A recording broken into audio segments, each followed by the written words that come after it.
On se retrouve pour cette nouvelle vidéo de MQTT to BDD. Moi, je la tourne juste directement après celle d'avant, là, donc je suis encore à fond dans le truc, pas comme pour la vidéo d'avant où je me rappelais même plus de comment fonctionnait mon instance de dev.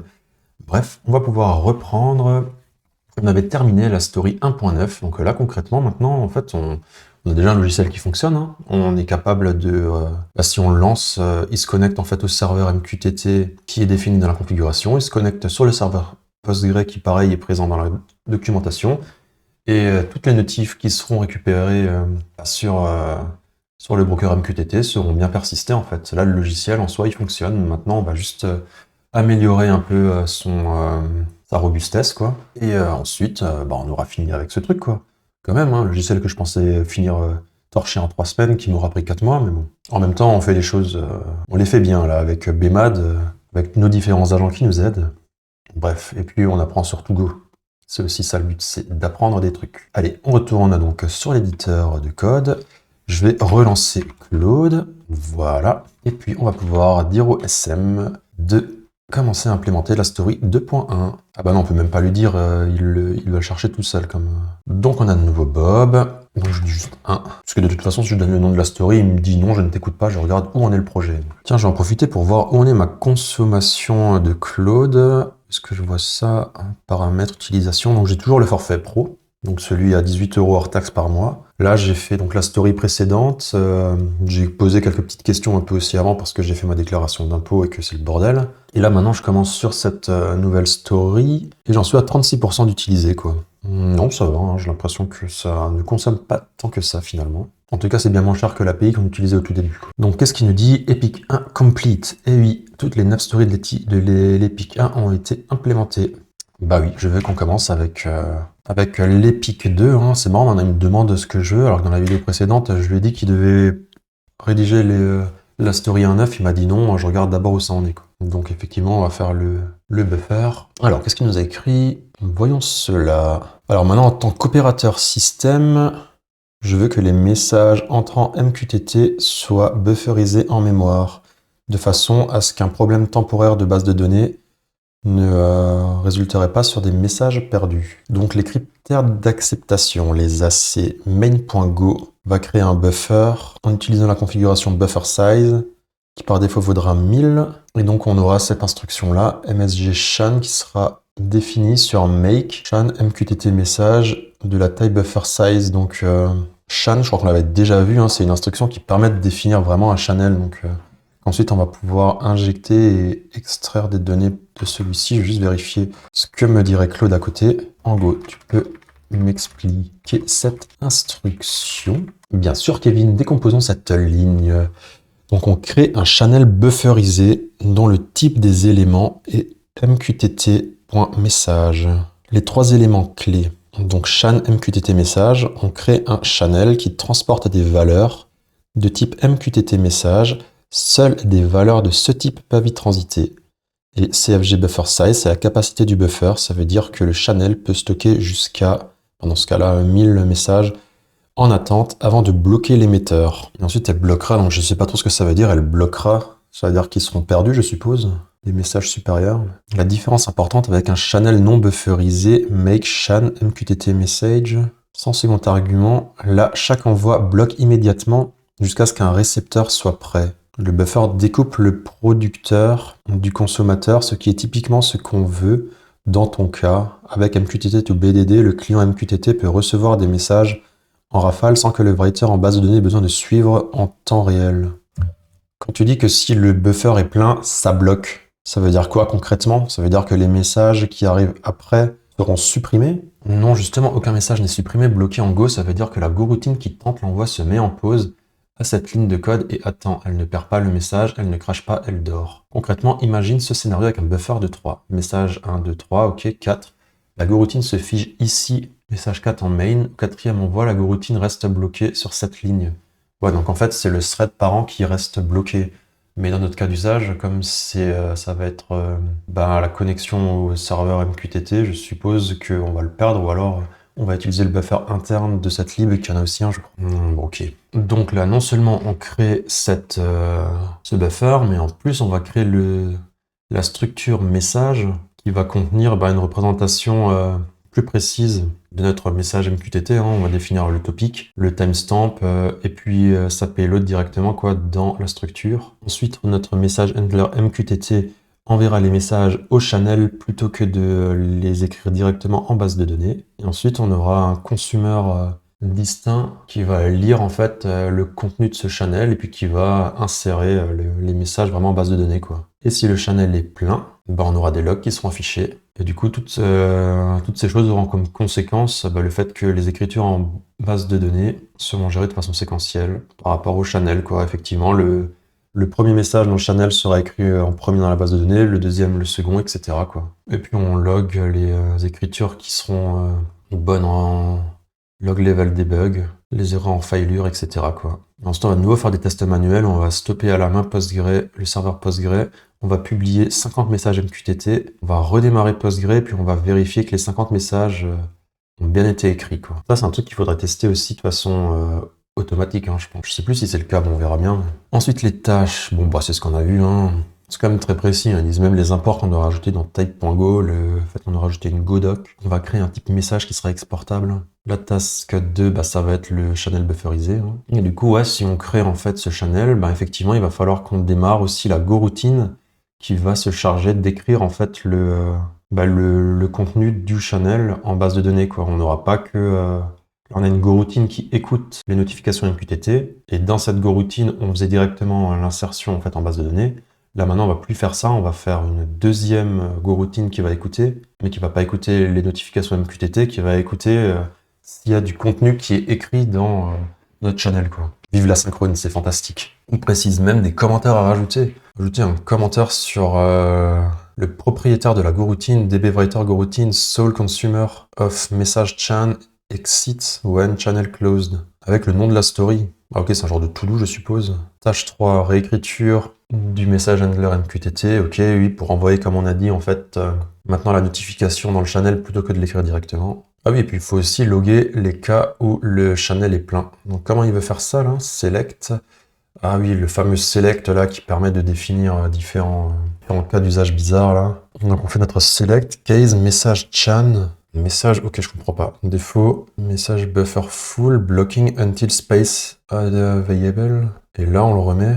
Redemandons à l'autre Claude, peux-tu m'expliquer ce code? Ce pattern est une tentative d'envoi non bloquant avec fallback bloquant sur un channel bufferhead. Voilà ce qui se passe étape par étape. Le select essaye d'abord le case message chan flash message. Si le channel a de la place dans son buffer, le message est envoyé immédiatement et on passe à la suite. C'est le chemin Happy Path. Si le buffer est plein, au lieu de bloquer silencieusement, le code tombe dans le défaut. Là, il log un warning pour signaler que le consommateur ne suit pas le rythme, puis fait exactement le même envoi, mais cette fois en dehors du select, donc c'est un envoi bloquant classique. La goroutine va attendre que le consommateur libère une place. Oui, ok, l'intérêt, c'est qu'on log le truc, quoi. Donc notre select, il exécute tous les cases dans l'ordre, à la suite de l'autre, jusqu'à ce qu'un réussisse, c'est ça? C'est un peu bizarre, ça me paraît... Non, pas tout à fait. C'est une subtilité importante de select en Go. Le select évalue tous les cases simultanément. Si plusieurs sont prêts au même moment, il en choisit un au hasard, pas dans l'ordre. Ce n'est pas un switch séquentiel. Dans ton exemple précis, le fonctionnement est: le select regarde si le case message chan message peut s'exécuter immédiatement. Il y a de la place dans le buffer. Si oui, il l'exécute, sinon il tombe dans le défaut. Le défaut est un cas spécial, il se déclenche uniquement quand aucun autre case n'est prêt. C'est lui qui rend le select non bloquant. Pour bien illustrer la différence, imagine un select avec deux cases channel sans défaut. Select case 1 channel 1, case 2 channel B. Ici, les deux channels sont prêts en même temps.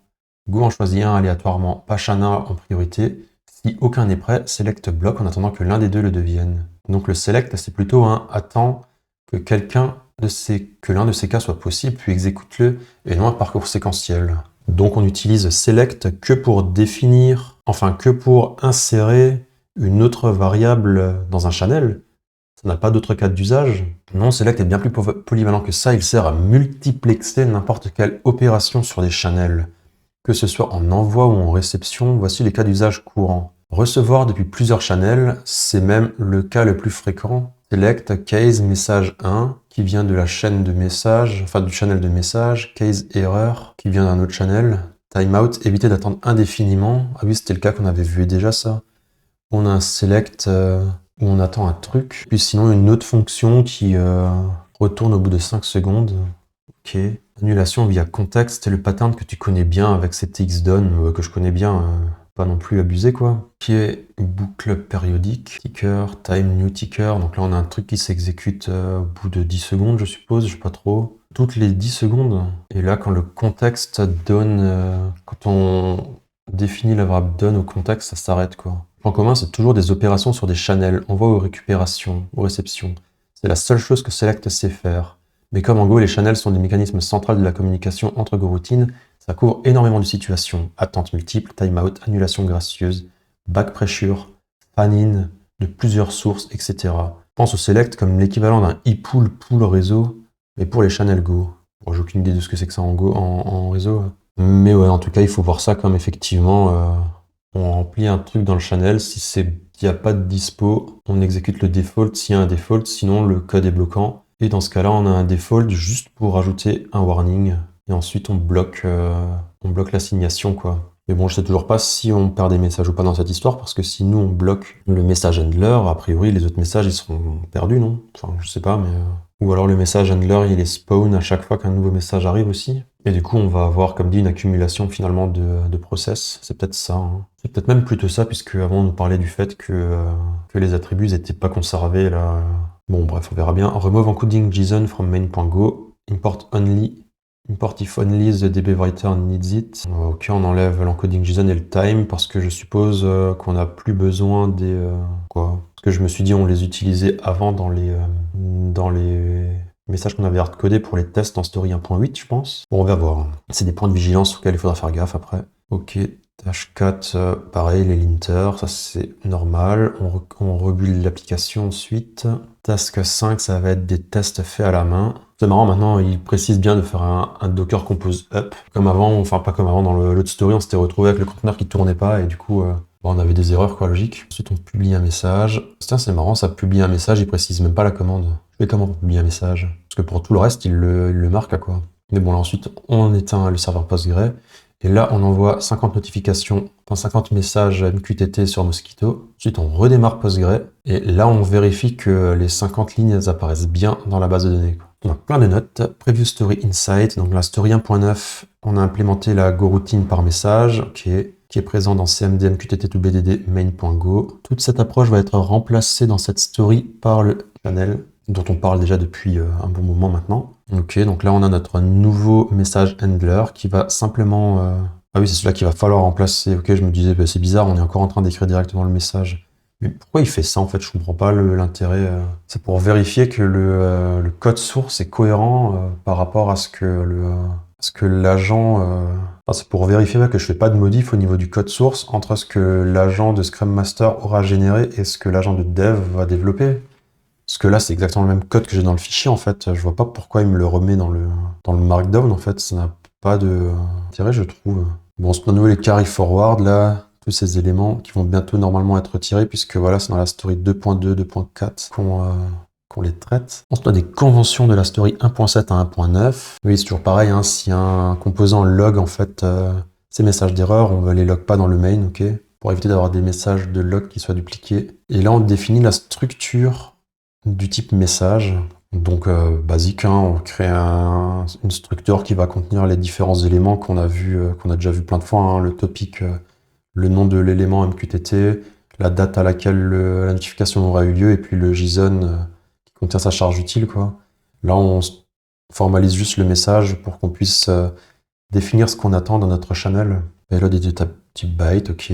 On a de nouveau la conversion en 0 copie. Très bien, très bien. On a de nouveau une description de ce que va faire main.go. Après la story 2.1, bon là c'est pareil, hein, on va pas parler de ça en détail, mais bon c'est toujours un peu la même chose. Hein. Et puis là maintenant on a notre nouvelle version du MQTT Message Handler.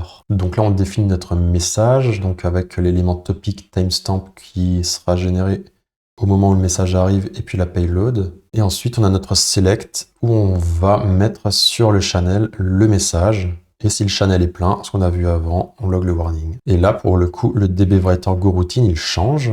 Là, c'est pareil, c'est une fonction du coup qu'on va appeler avec Go, donc qui va se lancer dans un thread séparément. Et là, alors, on ne fait plus de select, mais visiblement, on utilise le mot-clé range pour récupérer, je suppose, le prochain message du channel. Ensuite, on insère le message, simplement, quoi. Et en cas d'erreur, pareil, l'erreur est déjà traitée. Donc nous, on fait rien, elle est silencieusement ignorée. Juste confirmer que range, c'est bien ce qu'on croit. Et pour utiliser le prochain élément on utilise range, je dirais même plus, on utilise... Oh, presque range sur un channel s'utilise dans un for. Oui, bon, ok, pas seul, effectivement, oui. Cette boucle a fait 3 choses. Elle attend qu'un élément arrive sur le channel, le récupère dans message, exécute le corps de la boucle, puis recommence. Elle ne s'arrête que quand le channel est fermé avec close message chan.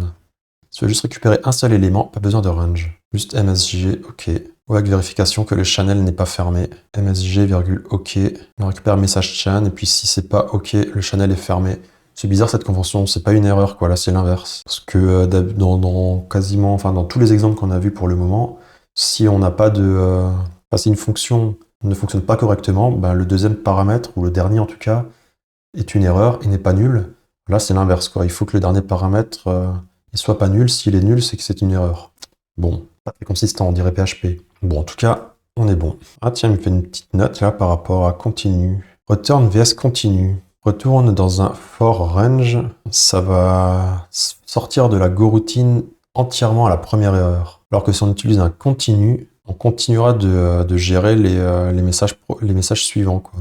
Même s'il y a eu une erreur, quoi. Et c'est ce qu'on veut pour la résilience, parce que dans la story 2.3, on va ajouter la logique de retry, qui utilisera continue, si je comprends bien. Ok, on aura un nouveau find en plus à rajouter, je suppose. Buffer size configuration. Donc là, config.buffersize existe déjà dans la configuration, donc dans internal config.go avec une valeur par défaut de 1000. Et ensuite, le critère d'acceptation 1 dit qu'on doit faire un make de channel message 1000. Ah oui, ok, il est hardcodé. Ouais, mais le coding standard prohibit magic numbers, donc on va utiliser buffer size à la place. Oui, oui. Ouais, très bien. Et le fichier config.test.go a déjà un cas de test pour vérifier un buffer de taille personnalisée. Très bien. On a de nouveau les différents imports du fichier, on s'en fout. On a de nouveau notre petite remarque comme quoi log est déjà utilisé pour faire du fatal F sur les configurations, sur la configuration en cas d'erreur, quoi. Bon. Time est utilisé pour gérer time.now, ok. Encoding JSON est utilisé dans le DB Writer. Bref, pas très intéressant. File location, pareil, pas très intéressant. On va toucher au fichier type.go, parce on va ajouter la structure du message. On va modifier le main.go puisqu'on va gérer tout ce qui est channel. Et c'est tout. Go module path. Donc là, tiens, c'est vrai, on n'avait pas ce répertoire avant. Mais bon, en tout cas, c'est pareil, hein, ça nous confirme que les fichiers go.mod et puis que main.go qu'on a, on va continuer à les utiliser.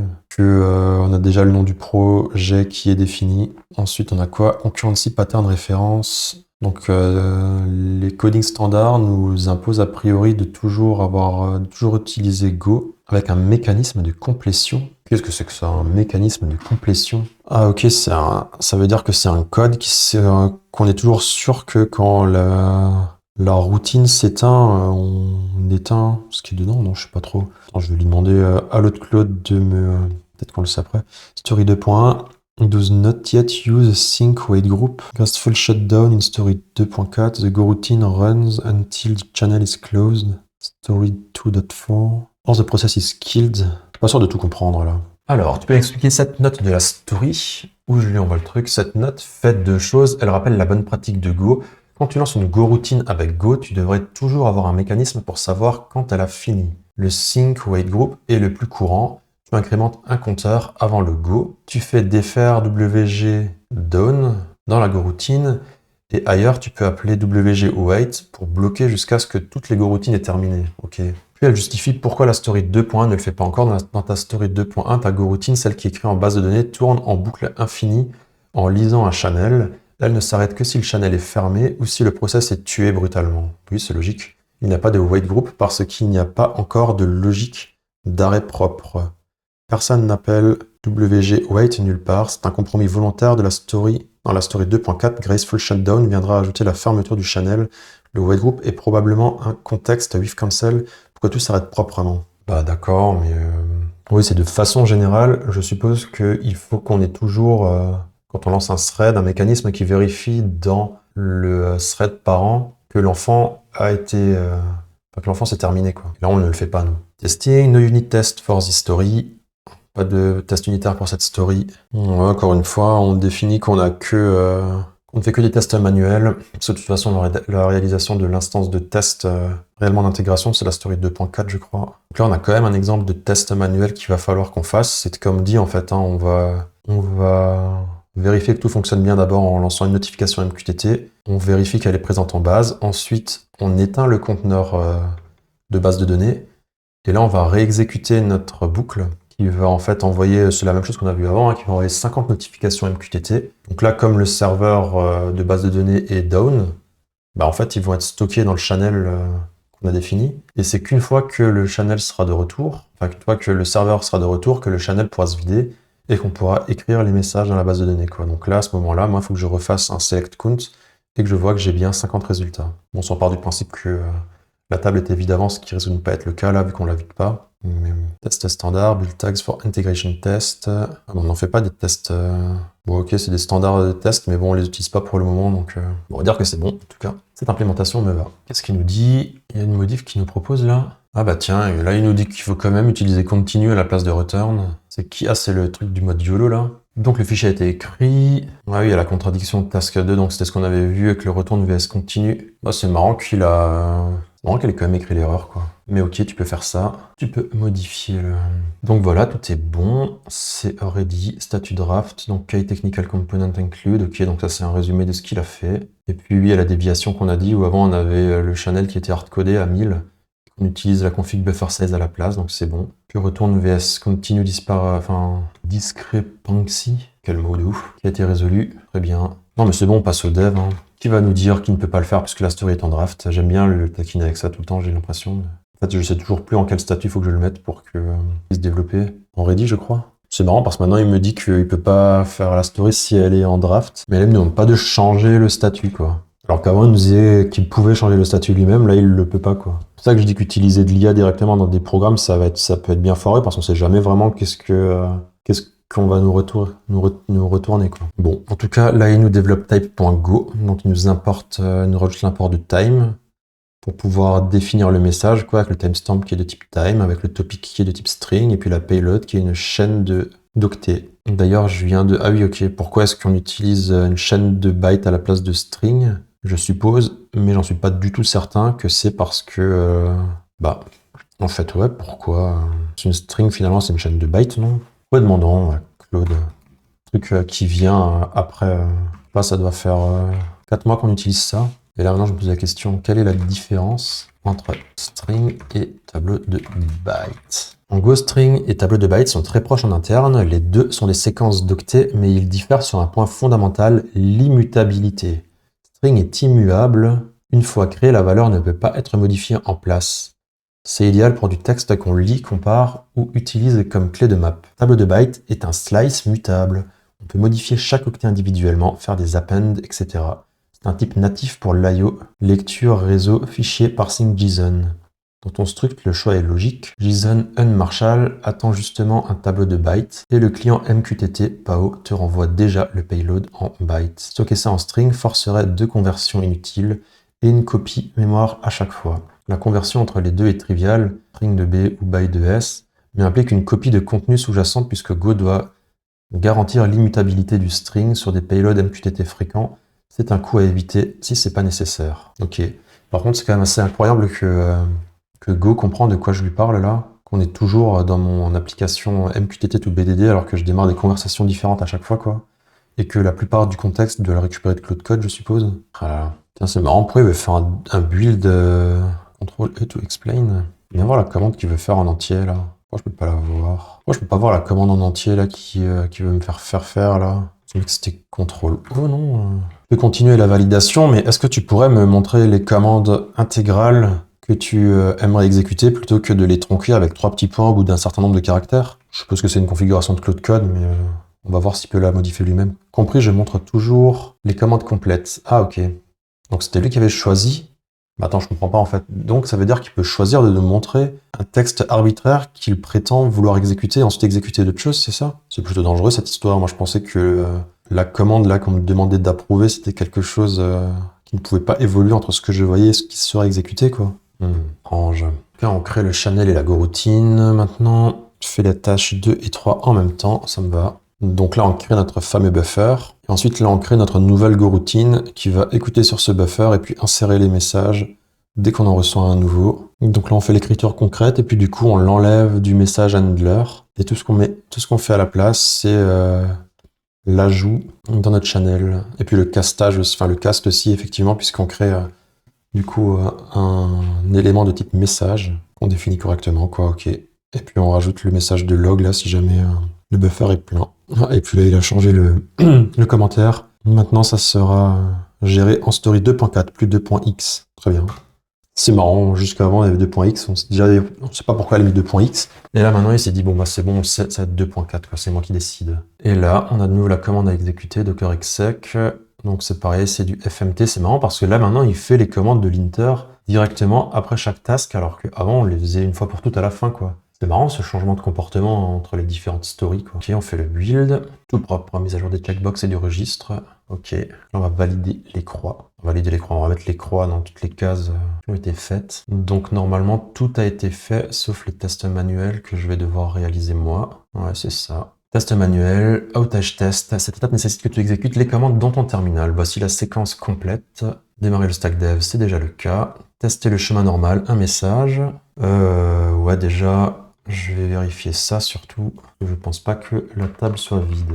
Ah si, bon ok. Donc maintenant, je peux éteindre le conteneur Postgre. J'exécute mes 50 notifs. Oula, qu'est-ce qui se passe? Ok, c'est ça qui doit être exécuté en une commande, mais le problème c'est que moi, si je copie-colle ce truc, ça me rajoute des espaces qui servent à rien là. Et ça me casse le terminal, ça comme ça peut-être. Ok, voilà. Là, j'exécute les 50 notifications, donc là, elles ont été écrites. Mais comme le serveur Postgre est down, bah, elles n'ont pas été persistées. Mais maintenant, si je le redémarre, ouais, c'est dommage, j'aurais peut-être dû me connecter aussi, bon, c'est pas grave, dans le debugger pour essayer de voir en temps réel comment évolue ce channel. On va voir si on peut le voir après. Bref, là, je démarre. Et maintenant, si je me reconnecte pour faire le count, on devrait en avoir 50. Eh ben, on en a 0. Bah oui, pourquoi on en a 0? Parce que j'ai oublié de démarrer l'application en fait. Mais on va la démarrer, on va se connecter dessus et puis on va essayer de la démarrer en débuguant. Parce que j'aimerais bien voir quand même si on peut voir en fait comment évolue ce buffer en direct. Genre je vais me connecter, je vais mettre un point d'arrêt, alors pas ici là, c'est un commentaire maintenant. J'aimerais bien voir juste le fichier, sans forcément le diff. J'arrive pas, en plus tout est tellement grand là quand je suis en train de faire la vidéo, c'est marrant. Comment je fais pour enlever cette vue là de working tree là, je vais juste devoir, ok voilà. Donc là on a cette goroutine, je vais me mettre là-dedans, tiens. Ah quoique je suis pas sûr de pouvoir voir l'état du channel si je suis là. On va tester, je mets un point d'arrêt là, un point d'arrêt là, on va voir ce qui va se passer, même dans le case, allez hop. Donc là je démarre le debugger, ok. Déjà connecté là-dedans, d'accord. Donc là je vais aller variable locale. Que j'ai MSG Chan, j'ai pas l'impression, hein, il est pas là. Donc là j'ai déjà une call stack, on va voir, on continue, voir ce qui va se passer. Maintenant je stop Postgre, voilà. Et là je vais déjà faire une notif, j'aimerais bien, voilà. Donc là on s'arrête dans cette fonction insert message. Donc là on est dans quoi là? Ce point d'arrêt là qui est au milieu de nulle part là. Main.go, ah j'ai oublié de compiler l'application, ok je comprends. Bon, on va tout arrêter. On va relancer le conteneur de dev aussi. Voilà, je me connecte, je rebuild bin mqtt2 bdd. Et là, je vais relancer encore une fois le conteneur pour que le debugger se connecte sur notre application qui a été recompilée. Voilà, là maintenant, je redémarre le debugger. On est de nouveau là-dedans, on passe. Et là, je renvoie une notif, on s'arrête. Ah ok, voilà, maintenant on est bien au bon endroit. On est dans le nouveau message handler, qui du coup est exécuté quand une notification MQTT en fait est interceptée, avec le string, avec le byte, donc c'est mon message. Et là je voulais voir, donc est-ce que mon message chan, ok il est là, count 0, c'est peut-être sa taille, je sais pas. Bon en tout cas on le voit là. Et là j'aimerais faire un deuxième truc, maintenant j'ai donc un premier thread qui est là-dedans, qui est en attente, qui va mettre le message dans le channel. Mais il se passe quoi si je relance une deuxième fois, un deuxième message? Je vais changer l'humidité, je vais le mettre à 60, ça on peut voir les différences. Ici il se passe rien. Ça c'est nos breakpoints, ça c'est la call stack. Est-ce qu'à un moment je peux voir les différents threads qui tournent en parallèle? Main fonction 1, c'est peut-être celui-là. Ah non là ok, ça c'est... Ouais là on voit les différentes les différents threads, je pense, qui tournent de mon application. Alors dans PAO, en fait, c'est tout ce qui touche à la connexion avec MQTT. On va pas trop s'en intéresser, mais par contre, on voit que j'ai 3 threads qui tournent dans main ou 2. Attends, c'est lequel? Celui-là, c'est notre application principale. C'est le thread de base qui, lui, en fait, démarre toute l'application. Main 1, fonction 1, ça, c'est notre watcher qui va vérifier que des messages vont sortir du channel pour pouvoir les traiter et les écrire en base de données. Et normalement, ouais, voilà, là, on a main fonction 2 qui, lui, en fait, va récupérer les notifications MQTT et les écrire sur le channel. Donc là, normalement, j'ai 3 messages qui sont en attente. Là, j'ai le premier. Alors, le problème, c'est que Humidity 45, c'était le premier. Là, si j'appuie là, on va peut-être s'y arrêter une deuxième fois, il y aura le second. On arrive dans cette fonction pour traiter le message qui doit être sur le channel, mais moi, si je retourne explicitement sur l'autre thread, il est où? Il est plus là. Il est parti où? Parce que là, on va écrire notre message. Donc, le message, on l'a récupéré. C'est le message qu'on vient de renseigner, en fait, sur le channel, en fait. Donc là, il n'y a pas du tout d'asynchrone, en fait. Je comprends pas. En tout cas, on n'est pas lié à la subroutine d'avant. Donc, je sais pas où elle est partie. Bon, on va l'exécuter. On va voir ce qui va se passer. OK. Donc là, on est dans le code qui insère le message. OK, qui vient de là, quoi. Bon, ça très bien, on peut enlever ce point d'arrêt d'ailleurs. Voilà, et c'est fini. Bah du coup, les 2 autres messages, ils ont été perdus, quoi. Et là, si je mets le 60... Ah non, ou alors c'est mon point d'arrêt qui marche pas, visiblement. Pas trop, là. Est-ce qu'ils ont été écrits, ceux-là? Je crois pas, hein. Là, celui-là, il a été persisté. On en a un nouveau, là, qui a été persisté. Non. Retentons. Pas trop, là. Elle est où, l'application, là? Ok, là, on s'arrête dedans. Donc là, il est bien appelé, le main fonction 2. Passe suivant, là, on va dans l'autre côté du pipe, on écrit en base de données. J'appuie. Il se passe plus rien, on est de nouveau en attente. Là, le message a été a priori traité. Voilà, il est là. Non, si je réexécute, ok, on y arrive de nouveau. Mais moi, ce que j'aimerais bien savoir, c'est là maintenant, si je réexécute directement derrière, celui-là, il a l'air d'être perdu. Là, on a envoyé un message avec une payload, il est où? Qui vaut 60 en... Ah, c'est compliqué, là, de travailler sur un écran aussi grand, là. Bon, on le voit pas. Mais là, si j'appuie, j'en arrive là-dedans. Et là, ok, ah si, on y retourne, là. Et là, maintenant, ma payload, elle vaut Humidity 70, donc ça, c'est le second, ok. Et là, il est directement traité parce que je suis lent avec mon débugger, quoi. Ok, et maintenant, moi, si j'éteins tout ça, que je lance l'application, donc que je me connecte au serveur, que je le lance comme ça, voilà, là, il est lancé. Maintenant, on va faire le test. On va stopper le serveur Postgre. On va faire les 50 notifications, voilà. Donc là, moi, si je vais sur les logs, on va faire juste ça comme ça, on va regarder s'il se marque. Là, j'ai une erreur, connection lost. Ah mais non, mais c'est pas le bon, en fait. Débarque, mais en fait, ils vont être là. Donc là, ok, là, pour chaque message, on a eu une erreur. Impossible d'écrire le message. Du coup, pas sûr que ça va fonctionner une fois qu'on aura redémarré le conteneur, mais bon, attendez, on va voir, hein. Je vais le redémarrer, du coup, en passant par Orbstack. On le démarre, voilà. Et là, il se passe rien du tout. Mais là, maintenant, si je relance les 50 trucs, est-ce qu'ils vont écrire? Ouais, là, ils ont été persistés. Mais bon, du coup, ça marche pas, leur histoire, là. Si je regarde, il y en a 54. Maintenant, je vais faire un truncate. Je regarde de nouveau combien il y en a. On me dit qu'il y en a 0. J'éteins Postgre. On refait les 50 notifs. On redémarre Postgre. On fait un count. Ouais, on est à 0 là, ça ne marche pas, hein. Réclamation. Le code ne fonctionne pas. Et pourquoi ça ne fonctionne pas? Il y a quoi dans ce insert message? Bon, on va pouvoir mettre un point d'arrêt là et exécuter le truc en fait. On va voir ça de façon un peu plus précise. Bon, moi, il va falloir que j'y aille là. Tant pis, je pensais que cette story pourrait être torchée en une demi-heure. Évidemment, ça ne fonctionne jamais comme ça. Mais bon, c'est aussi ce qu'on aime dans notre métier, hein. Donc j'éteins le conteneur de dev. Voilà. Je le redémarre. Je reconnecte le debugger. Voilà. Maintenant, on va killer Postgre et on va envoyer un message. Bon, pas en envoyer 30 000, un seul, ça suffira. Voilà. On s'arrête ici. Donc, c'est pas cette goroutine qui nous intéresse. Ça va être, bon, on peut aller dans la suivante. Voilà. Donc là, on écrit le message. Donc, qu'est-ce qui se passe là? Là, on a notre query, donc notre insertion, qui va pas fonctionner. OK. Comme tag, donc là, l'erreur, elle vaut pas nil. Donc là, on log le message. Ensuite, on retourne FMT error. Bah oui, en fait, c'est logique que ça ne fonctionne pas. Comment est-ce qu'on devrait faire ça, là, pour que ça marche? En fait, ce truc devrait rester bloquant, en fait. Pause. En fait, non, là, maintenant, on retourne. Là, il faudrait pas qu'il y ait un continu. Il faudrait que ici, en fait, on bloque, je suppose, jusqu'à ce que ça fonctionne. Parce que là, forcément, là, on exécute, on vide le channel, on a récupéré la nouvelle valeur. Ça n'a pas fonctionné, on a logué une erreur, on continue. Voilà. Je vais me le noter pour la prochaine fois. Et puis on continuera ici. Là, ça devient intéressant, là, puisque là, l'IA nous a fait du code qui marche pas pour le coup. To do, to do, en cas de BD down, le message du chan est perdu ici, au lieu d'être bloquant. Voilà, on écrit ce fichier. Oui, ah oui, c'est vrai, mais c'est pas grave. On va éteindre la section de debug de toute façon. Voilà. Ok, on en est où là? Bon, je vais laisser ça comme ça, avec un peu de chance. J'aurai le temps de continuer ça demain. Et je pourrais garder le contexte. Sinon, est-ce qu'il a tout écrit? Je vais vérifier ça. Ouais, les tâches sont bonnes, donc au pire, je peux lui demander de recontinuer. C'est pas un souci. Ok, bon, je vous laisse pour ce soir. On continuera ça demain. Mais pour vous, ça devrait être instantané. Plus, nous revoilà le lendemain pour vous. Quelques secondes après. Donc, ouais, comme dit, on avait la problématique du fait que c'était quoi? Ah oui, on n'avait aucune persistance en fait. Enfin, aucune persistance, que notre routine main.go là, à aucun moment, elle ne met en attente l'écriture si le serveur est down. C'est la insert message. Bon, on va essayer d'expliquer ça à Claude et on va voir ce qu'il va nous dire du coup. Le test, quand la base de données est éteinte, ne fonctionne pas du tout.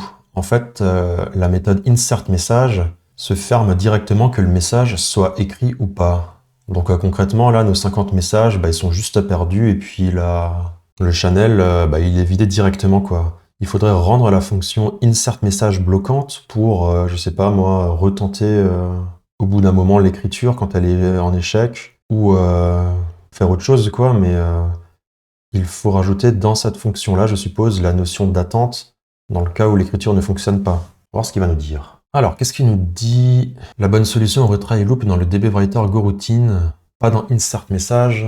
Oui, parce que sinon, en fait, le channel serait aussi vidé instantanément, en fait, je suppose. Insert message reste une fonction à tentative unique. C'est son rôle. C'est le consommateur qui est responsable de la politique de retry. Il garde le message en main jusqu'à ce que l'écriture réussisse pendant que le channel continue d'accumuler les nouveaux messages. Bah oui, ok.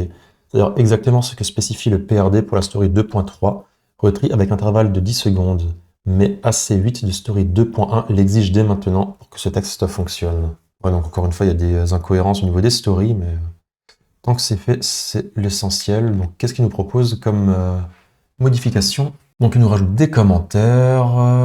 En cas d'échec d'écriture, le message est récupéré et on réessaye l'écriture toutes les 10 secondes jusqu'à ce que ça fonctionne. Ah, et ils ont retiré mon to-do que j'avais marqué pour que moi je ne l'oublie pas de le gérer aujourd'hui.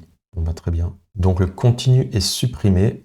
On récupère l'erreur éventuelle de l'insert message. Donc là on est dans la boucle et on refait une deuxième boucle.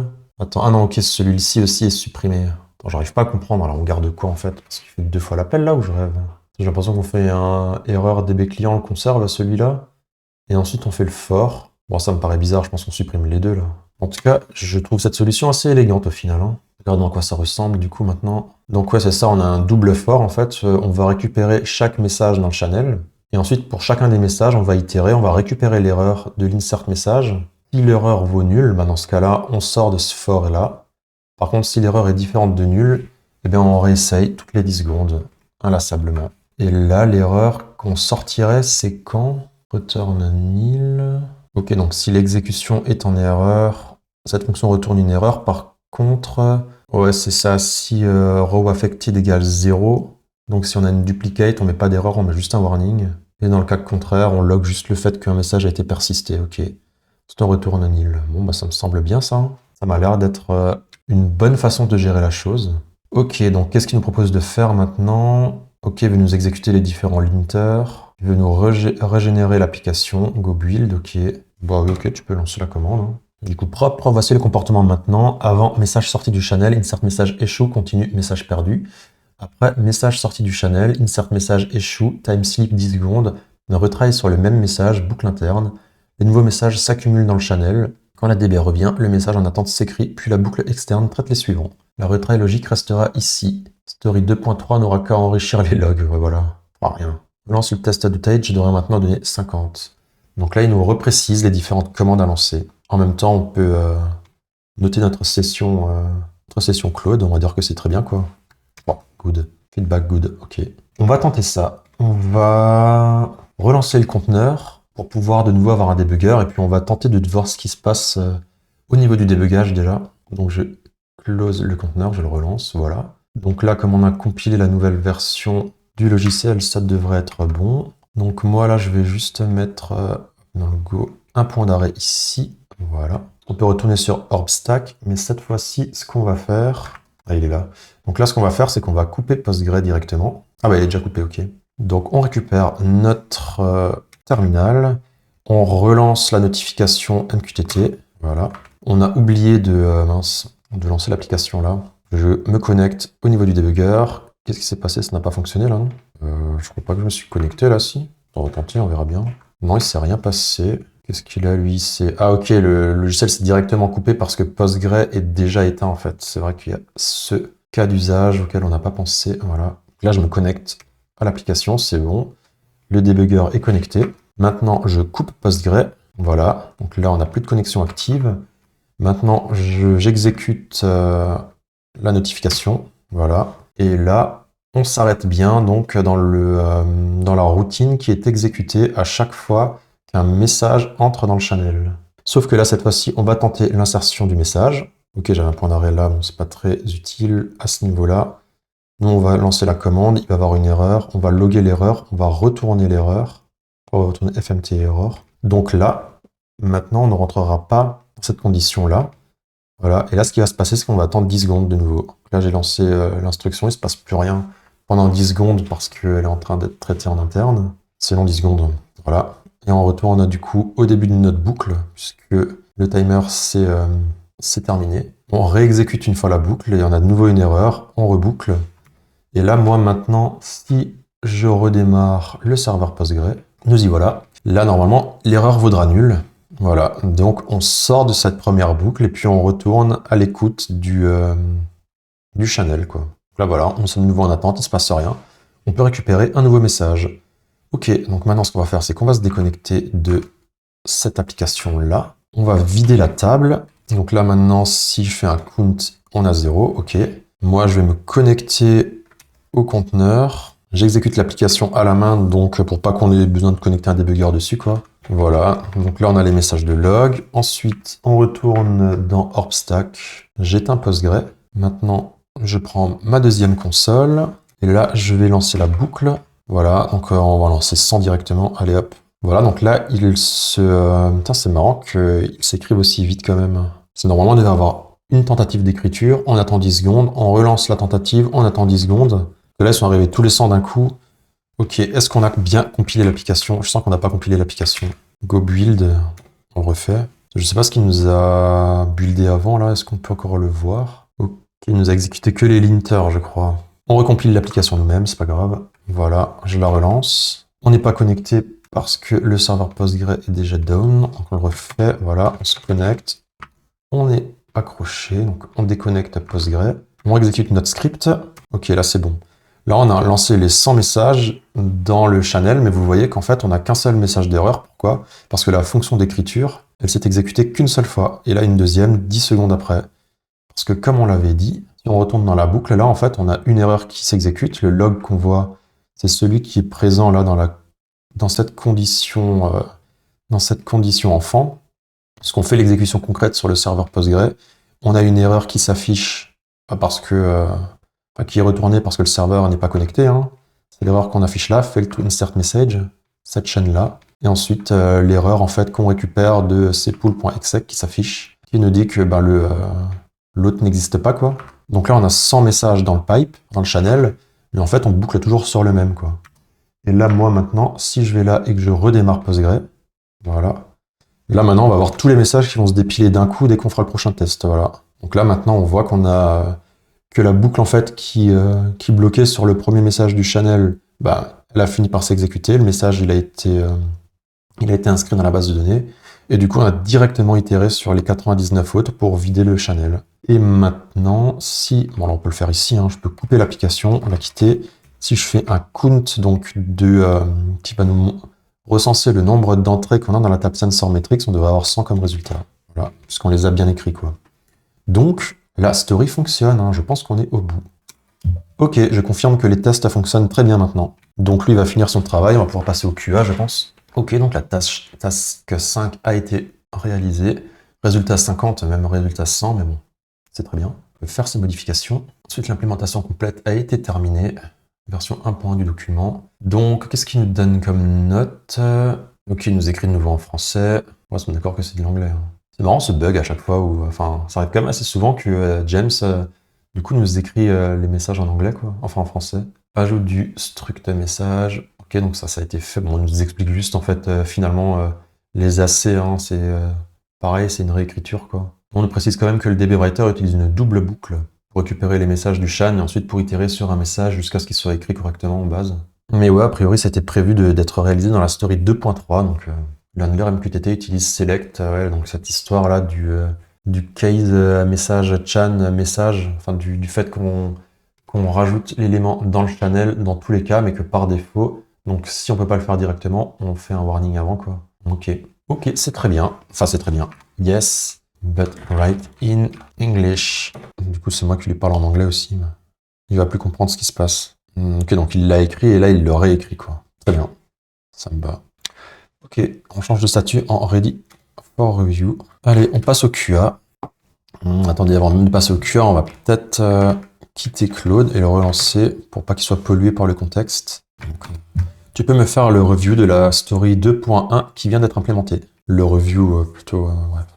Je vais lire la story 1.2 et le task review story en parallèle. Tiens, qu'est-ce qui nous change?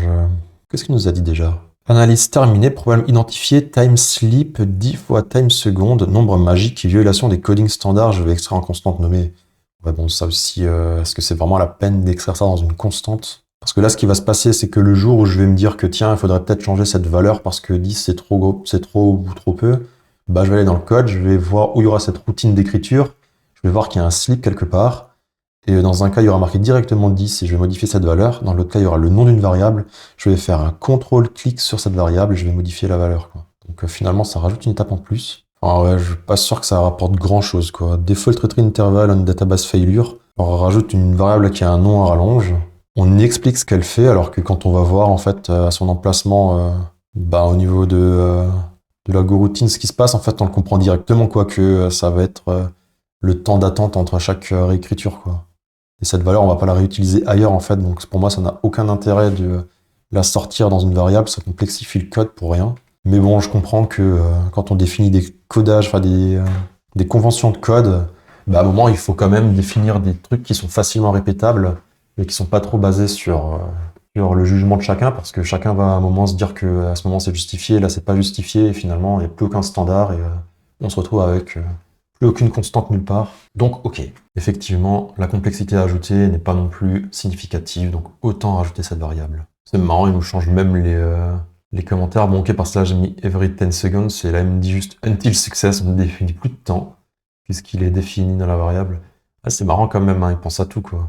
Bon vieux Claude. Et enfin, on change la valeur ici, ok, ça me va. À la fin, quand on aura fini l'application, on va essayer de demander à l'IA si il y a pas un truc à faire avec tous les gatefiles pour vérifier si comment ça fonctionne ce truc concrètement, quoi, et comment on pourra utiliser ça plus tard pour maintenir notre application à jour, quoi. Ok, lui aussi nous écrit en français.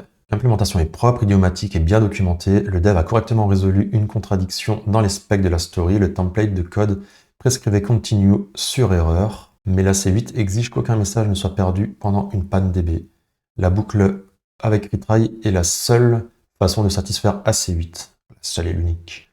Ce choix est justifié et documenté. Un seul écart au coding standard a été identifié et corrigé directement. Ah, non, là maintenant, le titre est en anglais, mais pas le contenu. Donc là, il nous explique ce qu'il a fait. Il nous dit qu'il a changé la variable qui est écrite en dur. Et là, il nous dit que toutes les vérifications de conformité ont été effectuées. Review de sécurité, aucune nouvelle surface d'attaque, pas de credential, pas de nouveau endpoint réseau. Les requêtes paramétrées via insert message sont inchangées. Le JSON raw message est une conversion 0 copie sans risque d'injection. Bien. Considération des performances, le channel borné. Défaut 1000 limite la mémoire consommée pendant une panne DB. Pendant l'outage, la back pressure se propage naturellement. DB writer bloqué, channel plein. MQTT handler block. Comportement documenté et acceptable à l'échelle. Home automation.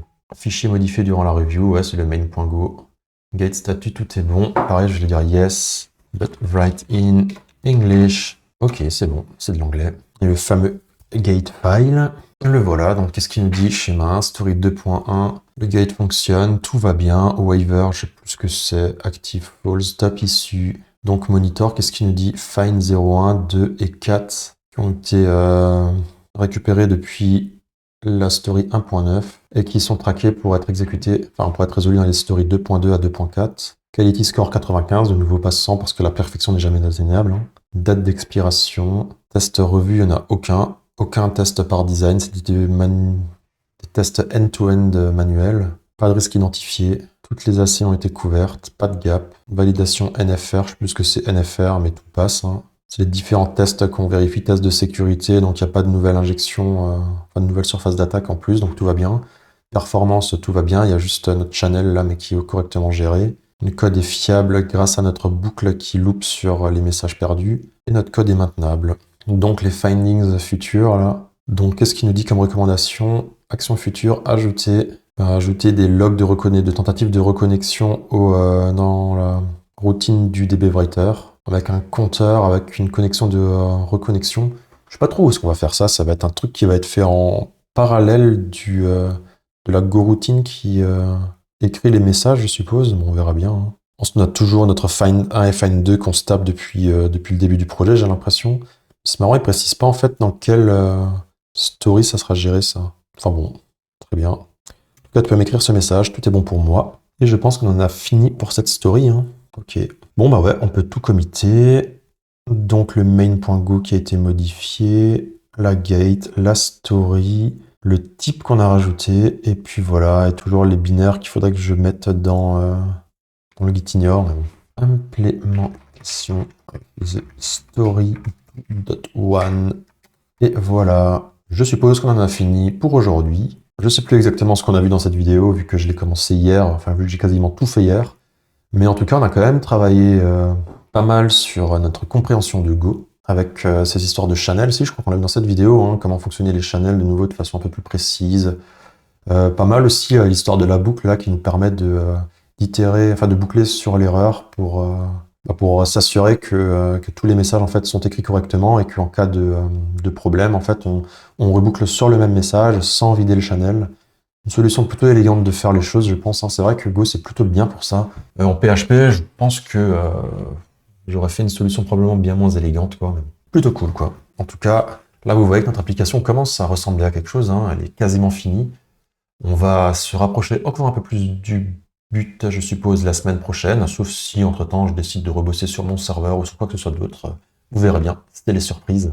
En attendant, je vous invite à aimer cette vidéo, à éventuellement vous abonner si vous voulez en savoir plus sur mes différentes péripéties. À côté de ça, je ne sais pas si vous avez vu, mais j'ai fait une mini-série qui est d'ailleurs toujours en cours sur Linux. Je vous invite aussi à la regarder si vous voulez apprendre un peu plus ce qu'est ce système d'exploitation. Aucun prérequis est nécessaire en fait. C'était un cours que je donnais initialement dans une école. J'avais retrouvé les slides. Je me suis dit que ça serait bien d'en faire une série de vidéos. Donc c'est pareil, elle est en train d'être tournée et publiée sur ma chaîne. À côté de ça, comme dit, moi j'ai toujours développeur web principalement ou d'applications. Si vous avez besoin que je vous aide dans votre métier à vous faciliter la vie, n'hésitez pas à me demander, on pourrait peut-être travailler ensemble, qui sait. Et sinon, moi je vous dis à la semaine prochaine, voire à mercredi prochain si vous voulez suivre cette mini-série Linux, parce que je sors une vidéo tous les mercredis. Enfin bref, je crois que j'ai tout dit, à plus.